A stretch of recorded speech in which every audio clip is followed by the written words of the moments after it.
Good morning, everyone. How are you doing today? So clearly the news media is starting to agree with us. If you've been watching this channel for any length of time, you know that I've been talking about a K-shaped recovery for at least 6 months. And the beauty is it's recorded here on YouTube. You can go back and check when I uploaded the videos. It's pretty amazing. I'm so glad we do this. But the K-shaped recovery is real. I think there's, without questions, lessons that we all should learn from it. So I went ahead and brainstormed my 10 lessons learned from the K-shaped recovery. This is my 10. By no means is it all inclusive. By no means do I even think I'm right, but they're at least my opinions as I sit here today. But I'd love to hear from you. Which ones do you like? Which ones do you dislike? Do you think I missed any? I'd love to hear from you if you think I missed some. So do me a favor, watch these 10 and let me know what you think. Let me share my screen with you. All right, let me make this a little bigger. Sorry. All right, so these are my 10 lessons learned so far. I think this K-shaped recovery really takes hold from here. I'm on record saying Q4 is going to be horrible. I don't really have much great hope for Q1 either. So I reserve the right to create another top 10 list in the future, but here we go so far. Number one, any economic recovery is not fair. There will be winners and losers. Think of a K, up, down. Economic recoveries are not fair. There will be people that suffer undue pain that you and I wouldn't wish on anyone. And there will be folks that benefit. I did a video, a hot take this morning about what I see happening between millennials and baby boomers. If you haven't watched that hot take, you really do.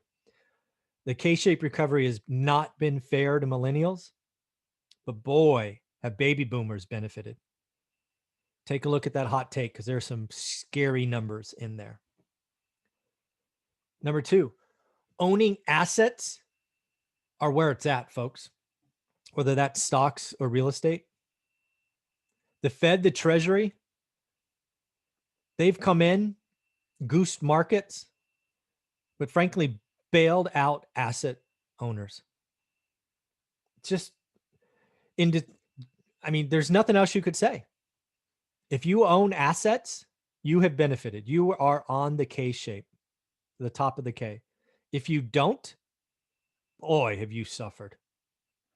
Boy, have you suffered. Local politicians have made different choices across the country. We need to vote, folks. I read an article today that talked about roughly 13 million folks have either haven't paid rent or haven't paid mortgages. And 55% of those folks have no plan to vote. That's a mistake. A vote is your voice. And here's the deal. Most people talk about voting during a presidential election.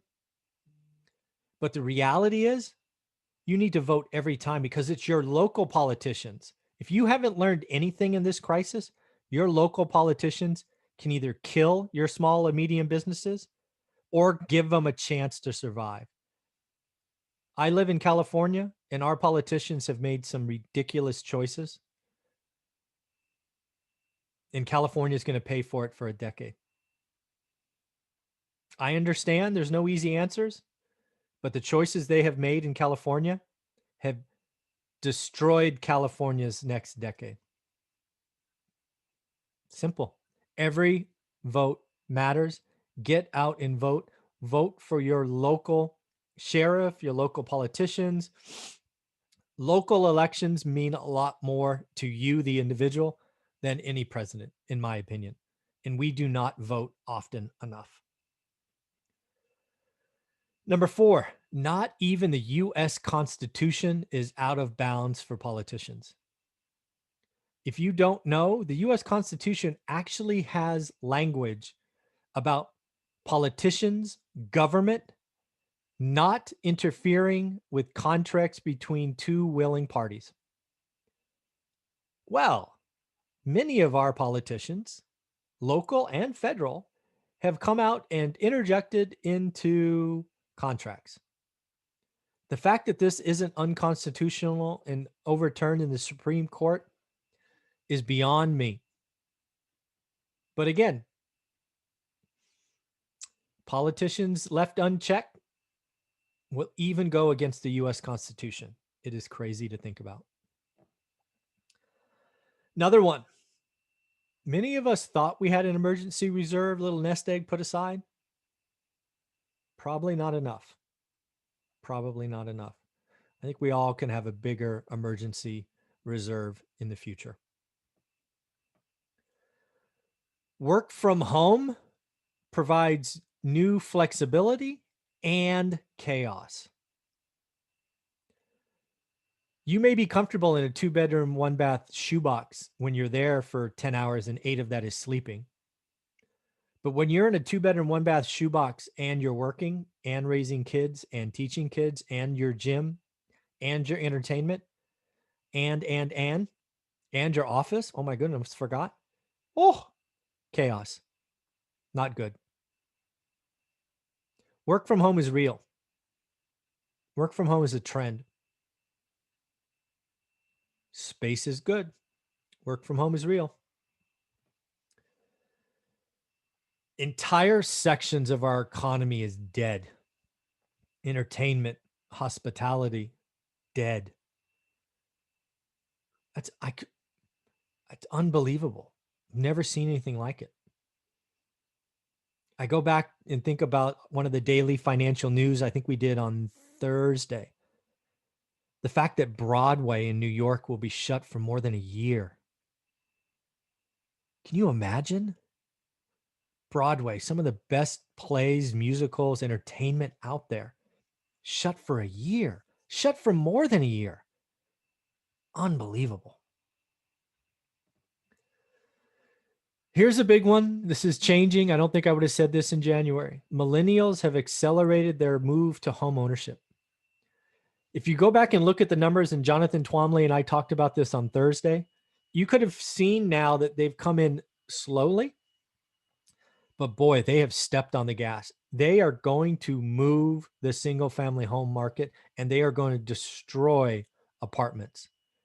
There were many apartment deals put together where people, one of their unknown assumptions is that millennials will rent forever. Not true. Never was true.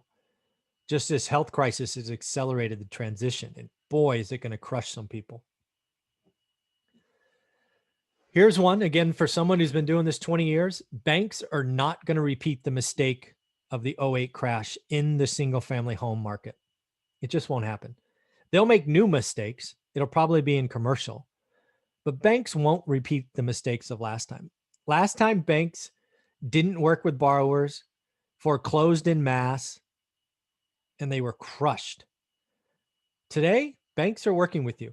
Now, they're not always fair, but go back and look at number 1 or number 2. Life's not fair, but they're going to work with lots of people and really prevent utter destruction in residential real estate. They'll still make mistakes, but it'll be in commercial. In commercial, technical defaults will be an issue without question. There are language in all of the contracts for commercial about debt service and loan to value and just all these other covenants. And the question is going to be, will they extend and pretend, meaning not actually use the technical default? Are they going to do that for the next 5 to 10 years for values to return? Will they replace the operator? Because every commercial building has an operator. Banks are going to have lots of choices to work out in the commercial segment. And this is why I believe that residential will be okay. It'll be a rounding error. But commercial, $3.8 trillion market, in trouble, and in trouble for years to come. All right, what do you think? That's my top 10. I'd love to hear, what do you have? What do you think? What do you think of those 10 lessons? I'd love to hear from you, which ones you like, don't like, disagree with, and most importantly, what did I miss? Let me know what you think.